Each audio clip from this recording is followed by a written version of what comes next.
Hello ছোট্ট বন্ধুরা, কেমন আছো তোমরা? স্বাগতম ছোট্টদের গল্পে। আজকের গল্প নাপিত রাজা ও বেড়াল। এক দেশে ছিল এক নাপিত রাজা। সে ছিল রাজা, সাথে নাপিতও। তার সাথে ছিল একটা বেড়াল। সে খুব দুষ্টু বেড়াল। সে ভারী দুষ্টুমি করতো সারাদিন। নাপিত রাজা মানুষের চুল কেটে দিত।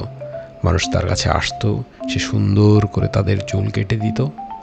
কিন্তু নাপিতের বেড়ালটা খুব দুষ্টুমি করত। সে লাফ দিয়ে নাপিতের ঘাড়ে উঠে যেত। তার ফলে নাপিতের গাল কেটে গেল একবার। নাপিত তো খুব রেগে গেল। সে রেগে বেড়ালের লেজ কেটে দিল। বেড়াল তো খুব কষ্ট পেল।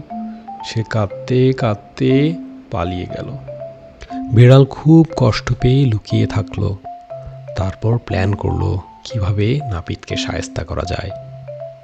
সে যে নাপিতের আয়নাতেই লিখে দিল ভূত।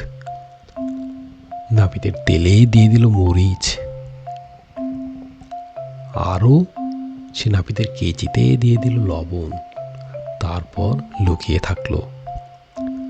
নাপিত আচ্ছা শায়েস্তা হবে। সকালে উঠে নাপিত তো ভয়ে অজ্ঞান। তার উপর তার মাথায় মরিচ তেলে আগুন ধরে গেল। সে খুব কুপোকাত হলো। তারপর বিড়ালকে ডেকে পাঠালো।